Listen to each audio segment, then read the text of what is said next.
Council classes में आप लोगों का एक बार फिर स्वागत है।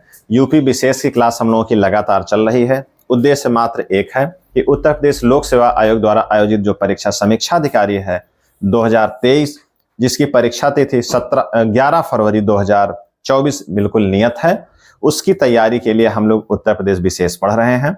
क्योंकि इस परीक्षा में उत्तर प्रदेश विशेष का योगदान काफी ज्यादा रहता है, तो इसकी 6 क्लासेस हम लोगों ने कर ली है। उसकी आगे की क्लास हम लोग देख रहे हैं। इसमें हम लोग पढ़ेंगे आज वन्यजीव विहार और पक्षी विहार। उत्तर प्रदेश के जितने महत्वपूर्ण पक्षी विहार और वन्यजीव विहार हैं उनको आज हम लोग देखते हैं। इस क्लास में केवल इतना ही देखेंगे और इसमें महत्वपूर्ण चीजें आती क्या है वो थोड़ा सा हम लोग एक रूपरेखा उसकी बना लें कि इसमें जो वन्यजीव विहार हैं उनका इस्टेब्लिश्ड ईयर पूछा जाता है, किस वर्ष स्थापित हुए हैं, उसका क्रम लगाने का होता है, मिलान करने का होता है, या किस जनपद में किस जगह पर वो स्थापित हैं उनका मिलान करने का होता है।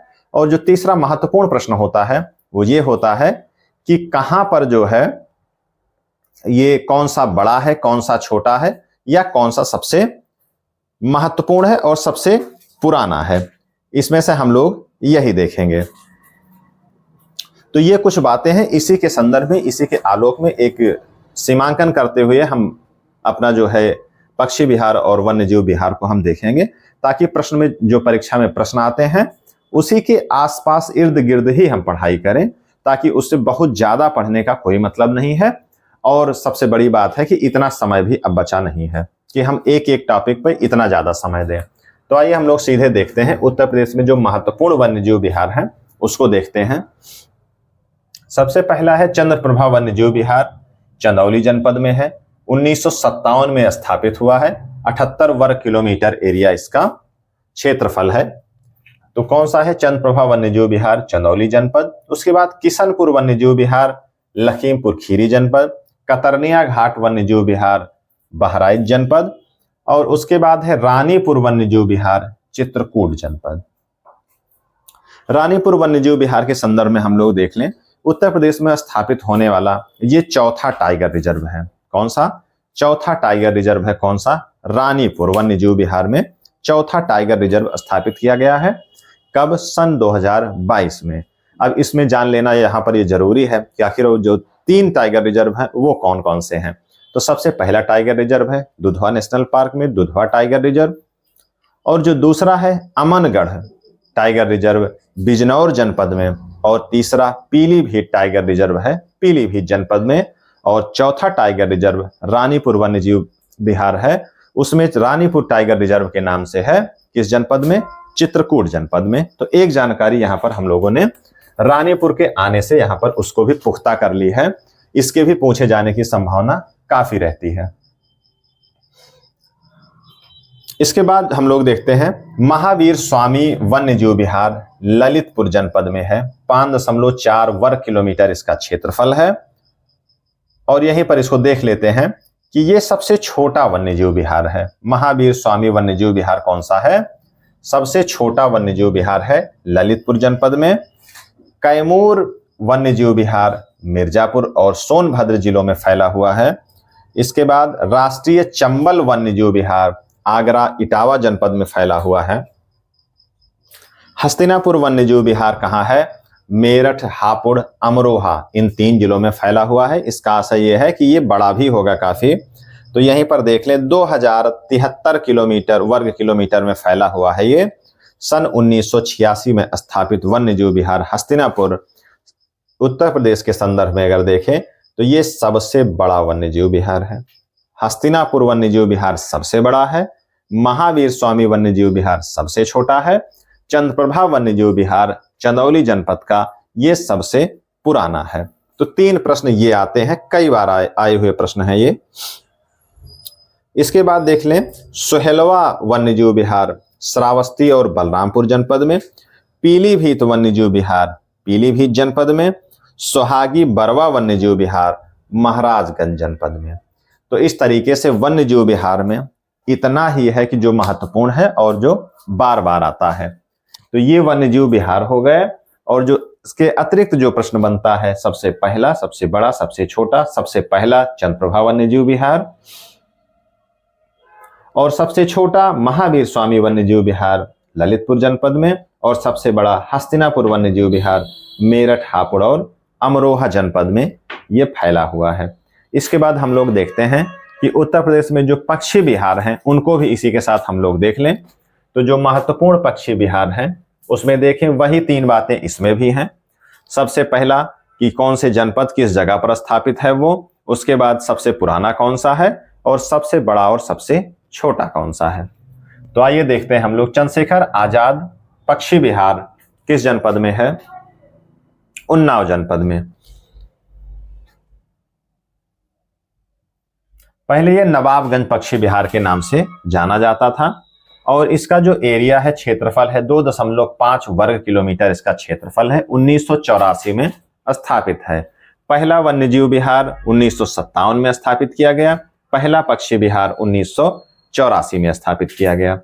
लाख बहोश या लाख बहोशी पक्षी विहार कन्नौज जनपद में है। 1988 में स्थापित किया गया। इसका जो एरिया है वो कितना है? 80.23 वर्ग किलोमीटर।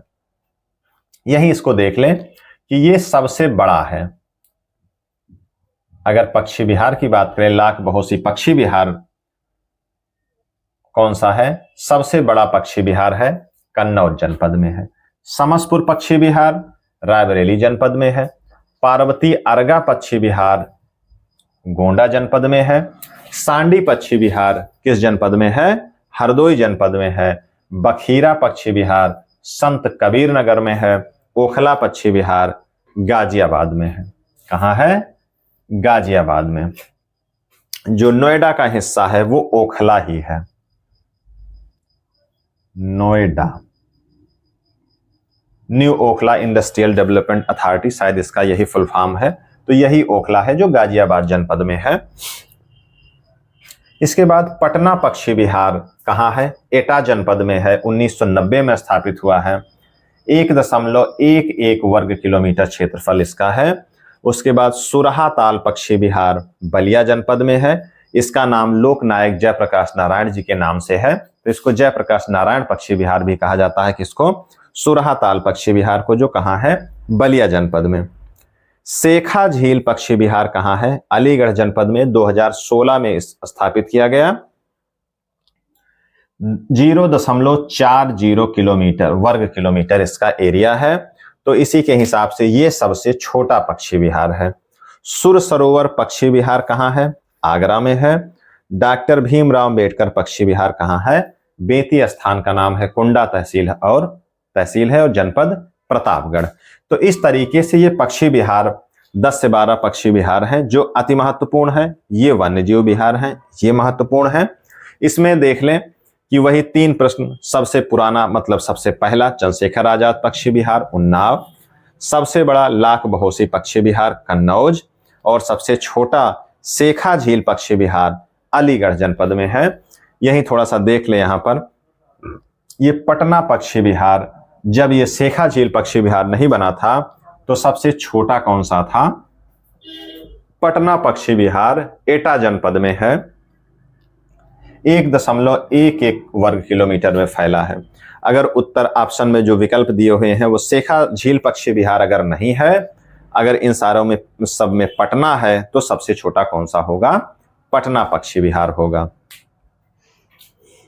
तो इस तरीके से हम लोग उत्तर प्रदेश विशेष में हम लोगों ने देख लिया कि जो महत्वपूर्ण वन्यजीव विहार हैं और जो महत्वपूर्ण पक्षी विहार हैं, लगभग 10 से 15 वन्यजीव विहार हैं और 15 के आसपास 10 से 15 पक्षी विहार हैं। तो इनमें जो मिलान करने के लिए आता है स्थान का नाम, जनपद का नाम, एक प्रश्न ये बनेगा। दूसरा, सबसे पुराना मतलब सबसे पहला कौन सा है, ये दूसरा प्रश्न है। सबसे बड़ा और सबसे छोटा, ये तीसरा प्रश्न है। तो 2 ही 3 प्रकार के इसमें से प्रश्न आएंगे। इनको आप 10 मिनट में आप इसको देख सकते हैं। इसका अगर आप इस वीडियो को देख करके एक नोट्स बना लें, मुश्किल से 1 पेज में इसका नोट्स होगा, उसको बना करके आप इसको सारे वीडियो का नोट्स आप बनाते चलेंगे, तो परीक्षा देने से पूर्व जब आप निकलेंगे तो मुश्किल से 10 से 15 मिनट में अगर आप इसको देख लेंगे, 1-2 बार पहले से देखे रहेंगे, तो निश्चित तौर पे इस वीडियो से एक प्रश्न उत्तर प्रदेश में जो भी परीक्षाएं होती हैं, इससे एक प्रश्न जरूर मिलेगा। अगर इससे नहीं मिलता है तो इसका मतलब कि वो बड़े मुश्किल से मिलेगा, और अगर जो उसको ढूंढ भी लेता है तो इसका मतलब कि उत्तर प्रदेश विशेष पढ़ने में उसने काफी ज्यादा समय गंवाया है। मैं उसे गंवाना ही कहूंगा, क्योंकि इसको ज्यादा गहराई से पढ़ने में आपके जो अन्य टॉपिक और जो महत्वपूर्ण जो विषय हैं सामान्य अध्ययन के वो जरूर छूट जाएंगे। या तो आपके पास इतना ज्यादा समय हो तब आप और गहराई से पढ़ सकते हैं। समीक्षा अधिकारी के पेपर होने में लगभग 50 दिन बचे हुए हैं, तो अब जो आपकी तैयारी है वो इसी प्रकार की तैयारी होनी चाहिए कि एकदम शार्ट नोट्स के माध्यम से कहीं से भी किसी का वीडियो आप देखें, हमारा देखें या किसी का देखें, जहां आपको लगे कि कम समय में ज्यादा चीजें बता दी गई हैं, उसको आप देख करके उसका अध्ययन करके वहां से आप नोट्स बना करके ऐसी तैयारी अगर करेंगे जिसको स्मार्ट तैयारी, स्मार्ट स्ट्रेटजी कही जाएगी, तब आपको आपकी सफलता होने के चांसेस आपकी परीक्षा में बढ़ते जाएंगे। तो ठीक है, आज की क्लास हमारी यहीं पर खत्म होती है। एक बात जो हर वीडियो में अंत में बार बार कहता हूं, 2 सेकंड का रहता है, कि आप कंटेंट को देख करके, इसकी क्वालिटी को देख करके कमेंट सेक्शन में आप इसको जरूर बताएं कि इसमें क्या कमी रह जा रही है या ठीक ठाक जा रहा है, या इसमें कुछ क्या ऐड ऑन किया जा सकता है, उसके बारे में आप कमेंट सेक्शन में जरूर बताएं।